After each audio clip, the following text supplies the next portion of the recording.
Sizlere Beko D86 HP modelini tanıtmak için bu videoyu çekiyorum.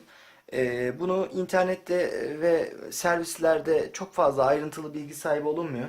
Hani kullanan birisi olarak alacak olan kişilere bir fikir olması amacıyla bu videoyu çekmeye karar verdim. Beko'nun en son çıkardığı model bu. 8 kilogramlık modeli. Akıllı nem sensörü ve 3 enerji sınıflı bir kurutma makinesi. Gerçekten enerji sınıfı olarak 3 enerji kurutma makinelerinde çok fazla kullanacaksanız gerçekten mantıklı. Menü olarak gayet ideal. 16 tane menüsü bulunmakta. Bu menülerde en çok kullanılan genelde pamuklu dolap kuruluğunu biz kullanmaktayız. Buradan hani bazı şeyleri bahsedeyim size. Yünlü kurutma teknolojisi tamamen Woolmark'tan, yani büyük bir şirket bu. Kurutma ve çamaşır makinesi şirketi.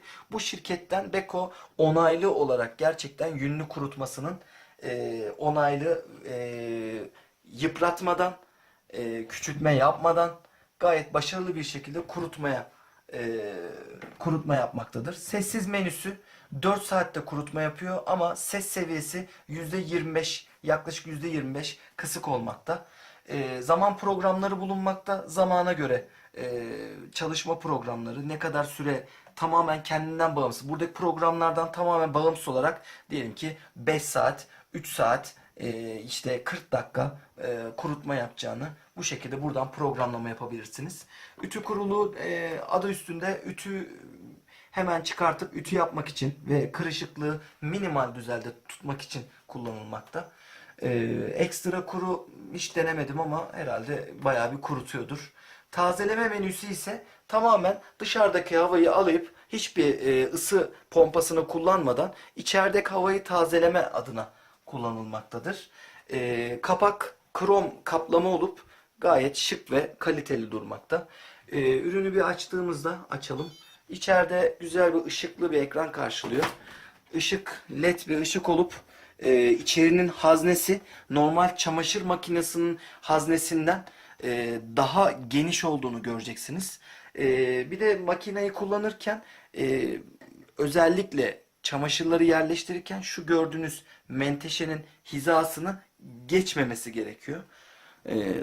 Yani bu kullanma talimatını böyle belirtmekte. Şurada hemen bakın, şurada şu gördüğünüz metal kısım akıllı nem sensörü denilen sensör. Buradaki sensör sayesinde içerisindeki nem miktarını ölçmekte. Ve belli aralıklarda burayı kuru bezlerle temizlenmesi önerilmektedir. Şurada menüde bulunan bazı dokunmatik kısımlar var. Sesli uyarı kısmı. Sesli uyarının seviyesini ayarlayabiliyorsunuz. Az ses versin, çok ses versin. Kuruluk seviyesi ise buradaki gördüğünüz menülere ekstra olarak kuruluk seviyesini artı eksi şeklinde, şöyle göstereyim. Gözüküyor mu bilmiyorum ama ekran. Evet, görüyorsunuz, artı, normal kuruluk, eksi az kuruluk şeklinde. Ona göre de süre değişmekte. Kırışıklık önleme ise tamamen bu düğmeye bastım kırışıklık olmayacak gibi düşünmeyin. Hani öyle bir algı olmasın. Bu tamamen şöyle düşünün. Sen işte pamuklu ütü kuruluğu yaptın. 2 saat 19 dakikada kurutacak.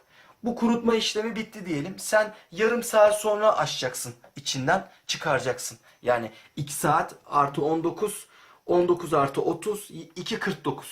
Diyelim ki sen 1 saat sonra açacaksın. Yani içerideki havayla dursun. Biraz daha içinde kurusun diyorsan buradan kırışıklık önlemeyi, her bir buton 30 dakikayı tekabül etmektedir. 30 dakikayı seçtiğin zaman sen program bittikten sonra 30 dakika boyunca her 60 saniyede bir tambur yavaş yavaş dönmektedir. Her 60 saniye döner bırakır, döner bırakır. Bu şekilde kırışıklık önleme mantığı bulunmaktadır. Basılı tuttuğun zaman da hemen çocuk kilidi aktif olmakta. Zaman programları sayesinde yani gecikmeli başlatma yapabiliyorsunuz. Bir de hafıza diye bir buton var. Ha, sen gerçekten burada diyelim ki pamuklu dolap kuruluğunu kullanıyorsun. İşte kuruluk seviyesini daha artı kullanıyorsun. Kırışıklık önlemeyi tek derece kullanıyorsun. Eğer senin sürekli kullandığın buysa hafızaya alıp sürekli bu menüyü kullanabiliyorsun. Hiç uğraşmadan direkt hafızayı seçip Bu pamuk kaplanmış olan filtreyi musluk altında, çeşmede rahatlıkla temizleyebilirsiniz. Temizledikten sonra katlayıp tekrar yuvasına koyacaksınız. Alt kısmı ise her 3 kurutmadan sonra bu butona basarak kapağı açıp buradaki gördüğünüz ok çevresinde döndürüp çekiyorsunuz ve gördüğünüz şöyle bir filtre çıkıyor. Bu filtreden de kırmızı kısmı çekip kapağı rahatlıkla açıp iç kısmını rahat bir şekilde temizleyebiliyorsunuz. Temizliği gayet basit, gayet kullanışlı. Bu konuda Beko'yu tebrik ediyorum. Öncelikli olarak fiyat performans olarak bakıldığında kurutma makinesi alacaklara gerçekten tavsiye etmekteyim. Umarım bu video yararlı olmuştur. Almak isteyenlere bir kolaylık sağlayacağını düşünüyorum. Son olarak buradaki gömlek 30 dakikada en çok kullanılanlardan. Eğer gömleğiniz varsa 30 dakikada tam ütü seviyesine getiriyor ve rahatlıkla 30 dakika içinde hazır hale de getiriyorsunuz. Teşekkür ederim izlediğiniz için. Sizlere iyi günler diyorum. Görüşmek üzere.